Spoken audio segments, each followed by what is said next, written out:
Recentemente, gente, duas estudantes de medicina, elas expuseram, detalhes aí de uma paciente na internet, tá? Elas acabaram gravando um vídeo para o TikTok e colocando uma situação de uma paciente. Ao longo da vida, gente, a paciente era a Vitória, essa que está aí na imagem, Vitória Chaves da Silva, de 26 anos. Ela havia sido submetida a 3 transplantes de coração e 1 de rim, isso ao longo da vida dela, tá?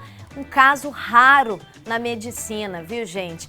E aí, essas duas estudantes de medicina acabaram, então, expondo, esse caso dessa paciente. E embora o nome da paciente não tenha sido citado pelas estudantes, elas revelaram detalhes de um caso clínico que ganhou notoriedade, entre especialistas do Instituto do Coração de São Paulo, o INCOR, justamente por ser primeiro e único, esse transplante, 3 transplantes de coração numa mesma pessoa, O vídeo foi gravado em fevereiro desse ano, mas só chegou ao conhecimento da família agora, tá? E a Vitória, gente, ela morreu dias depois aí da publicação desse vídeo, também ainda em fevereiro. Em um trecho dessa gravação, a gente precisou borrar, o rosto dessas duas estudantes para não expor as estudantes também. Mas em um trecho da gravação, uma das estudantes diz, abre aspas, essa menina tá achando que tem 7 vidas? Fecha aspas. Diante do conteúdo, a família acabou decidindo aí registrar um boletim de ocorrência e procurou o Ministério Público. Os parentes, da Vitória também procuraram o INCOR, Instituto do Coração de São Paulo, que informou a eles, que não estava ciente do vídeo e que esse vídeo, ia contra a ética da instituição. E aí, será que a fala das estudantes, vai contra os princípios e éticas médicas? Vamos saber mais sobre esse caso, que ganhou repercussão nacional, tá, gente? Quem vai conversar com a gente sobre o tema é a advogada Nicole Soares, ela é especialista em Direito da Saúde. Bem-vinda ao Fala Minas, Nicole. Eu que agradeço a possibilidade de participar com vocês aqui e falar desse assunto que está com uma repercussão aí expressiva no momento, Com certeza, é um assunto delicado, até porque coincidiu, o vídeo foi publicado em fevereiro, coisa de 9 dias depois, a Vitória acabou tendo complicações aí por causa do transplante de rim e do último transplante de coração e acabou falecendo, E a família só teve conhecimento desse vídeo há poucos dias. E aí ficou muito indignada, com a fala e até com a forma, com que essas pacientes acabaram expondo o histórico clínico, da Vitória dessa paciente. É um assunto muito delicado, Sim, e ao mesmo tempo, deveria ser um assunto que nem existiria. Porque se a gente analisar friamente, quando a gente fala da utilização de informações relacionadas a tratamentos de saúde, o primeiro passo é você sempre tratar isso de maneira anonimizada, É um termo aí da legislação em que você não conseguiria identificar quem é aquela pessoa. Nesse caso, o que foi muito específico é a raridade do caso da paciente. Então, como era um caso único, mesmo sem falar o nome da pessoa, foi possível identificar quem era. E tem uma outra questão na conduta dessas estudantes, é que as informações relacionadas a tratamentos de saúde, quando utilizadas para algum tipo de publicação em rede social ou qualquer outro mecanismo, de comunicação, outro veículo de comunicação, elas devem ser utilizadas, antes de tudo, com ética, mas com a finalidade de propagar conhecimento, fazer esclarecimentos à população e jamais de maneira como um escárnio, como uma conversa ali entre particulares ou de maneira até frívola, como se fosse um assunto do dia a dia, porque não é. Se tratava, inclusive, de um caso muito, muito, muito específico e raro, com complicações tão grandes que poucos dias depois essa paciente acabou vindo a óbito. E eu imagino, para a família, depois de enfrentar esse luto, às vezes a mãe, a irmã ainda estão vivendo esse luto, né? Pela força que Vitória tinha para tentar continuar vivendo, né? Uma jovem de 26 anos que passou por um transplante de coração ainda muito jovem, muito criança, né? Enfrentou tantos problemas de saúde e estava ali todos os dias, né? Eu imagino o constrangimento, né, para essa família acompanhar e receber esse vídeo, né? Ele já foi tirado da internet, mas a gente sabe, né, que acabou viralizando e por isso mesmo que a gente está falando aqui. E eu achei muito legal a forma como você falou, né? É um caso que a gente jamais deveria estar abordando hoje, porque isso jamais deveria acontecer. Jamais deveria acontecer e é sempre importante lembrar, e isso é um lembrete à população de um modo geral, é que retirar da plataforma seja nesse caso da rede social em si, não significa eliminar o conteúdo. Esse conteúdo ele foi baixado. Muito provavelmente, muitas pessoas possuem esse vídeo salvo nos seus computadores, nos seus smartphones. Então, a ideia de que, eventualmente, se a gente faz algo na internet e que isso pode ser apagado depois, isso é uma ilusão. Esse caso, principalmente em decorrência do óbito da paciente, me lembra de 2 outros casos emblemáticos relacionados à imagem, o dano e o constrangimento pós-mortem de uma pessoa à família, que foi o caso do Cristiano Araújo, o cantor, não sei se vocês se recordam, que naquele momento fizeram vídeos, né, do tratamento que o corpo recebeu ali para o funeral.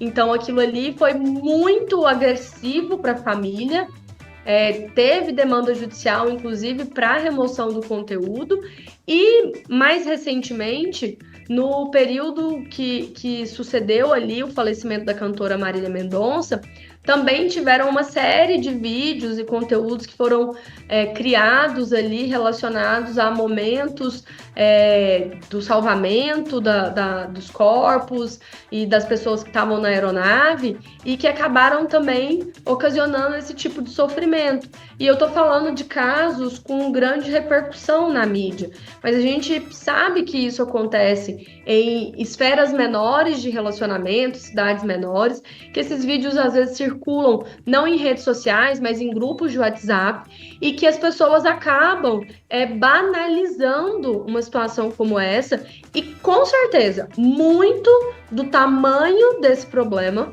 da exposição de uma paciente, do dano emocional ocasionado a essa família, tem a ver com essa banalização, né? Essa ideia de que estudantes podem simplesmente gravar vídeos e falar sobre casos, talvez na tentativa de documentar as suas jornadas profissionais, que nem começou ainda e que inclusive podem ser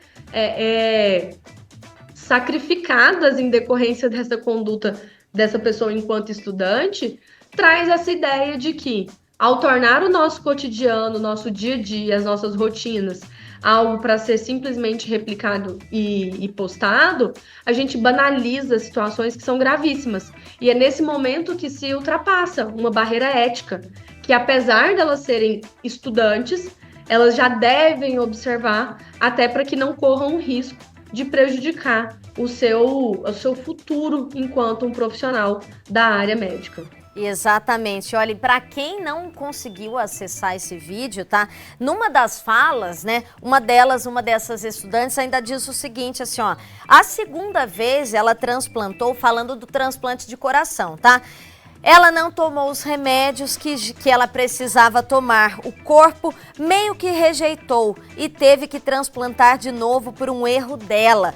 E aí entra também, né, Nicole? A família contesta essa informação, falando que a paciente nunca deixou de fazer uso da medicação, que jamais ela faria isso, que a família acompanhava, que ela tinha todo um respaldo médico, né, de um grupo, né, médico acompanhando. E aí elas ainda passam essa informação, né? Uma inverdade, né, que elas simplesmente jogaram nas redes sociais, que infelizmente, né, Nicole, a gente tem visto cada vez mais essa banalização. Tudo parece que pode parar na internet e não é bem assim. Não é nem que não é bem assim, não é assim. Não é. Nós, enquanto profissionais, exceto os próprios jornalistas que trabalham com a divulgação de informação, mas que mesmo assim precisam respeitar a fonte, precisam respeitar a origem dessas informações.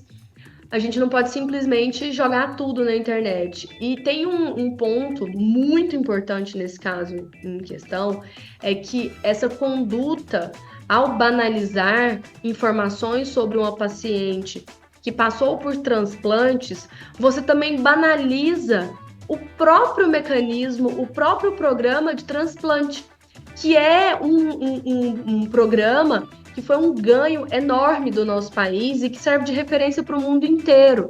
A paciente não seria submetida a transplante se ela não tivesse o devido acompanhamento, se os médicos não atestassem que ela poderia, que ela precisaria daquele transplante. Então, quando você banaliza o assunto, você acaba colocando em xeque toda uma cadeia de profissionais, de trabalhos que foram executados ao longo daquele período e que, por conta de uma tratativa inadequada, acabam sendo trazidos tão somente como ali um conteúdo de uma rede social, sem a importância, a relevância e o respeito que merecem.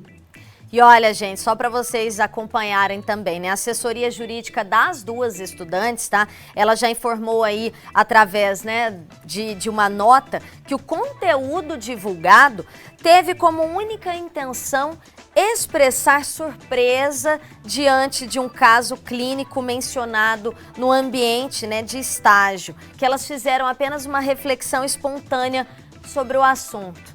A gente já viu que não, né, já dá para entender que não foi bem isso, né, que elas tentaram se explicar, já, claro, né, que os advogados vão tentar, né, trazer essa informação, né, tentar amenizar um pouco mais, né, o lado delas, mas a gente está vendo que foi uma falta de ética, mesmo uma falta de respeito, uma falta de empatia, né?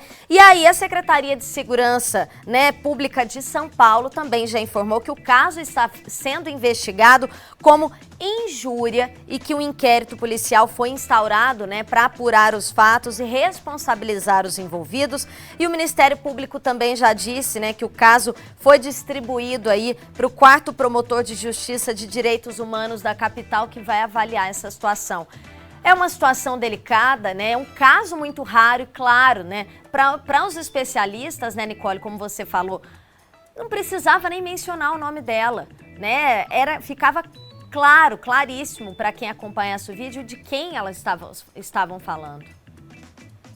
Na verdade, isso é um ponto muito interessante, que a própria Lei Geral de Proteção de Dados, ela fala sobre a utilização, quando a gente pode utilizar dados pessoais, e tem a questão da identificação. Então, quando eu trago dados de saúde e eles não têm identificação, a gente não tem problema. Então, se um especialista, ele aparece e diz 70% da população em algum momento terá o problema de saúde X, em decorrência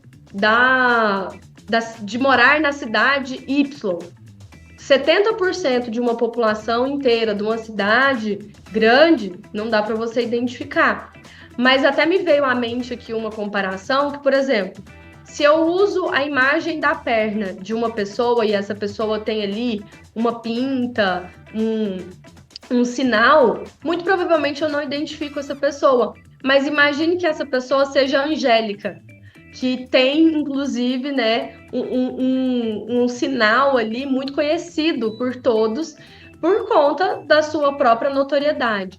Então, assim, esse caso, por se tratar de algo tão específico, não precisava que fosse falado o nome da paciente para que houvesse a identificação, mas havia a identificação da instituição. E isso também faz com que fique muito mais fácil identificar o paciente. Elas não falaram apenas sobre o caso em si, mas foi possível identificar em qual instituição elas estavam na sua prática ali, né, estudantil. Então, você diminui muito a esfera de alcance, né, aonde estaria aquele paciente, naquela instituição. Sendo um caso raro, fica muito mais fácil identificar. Olha, Nicole, eu quero te agradecer, viu? E eu vou te convidar mais vezes, sim. A gente vai continuar acompanhando esse caso, os desdobramentos aí dessa investigação. E aí te convido para bater papo aqui mais uma vez, tá bom? Obrigada por me atender aí meio que em cima da hora, mas o bate-papo foi incrível. Eu agradeço e sempre que for possível é só chamar que a gente está aqui para bater papo mesmo.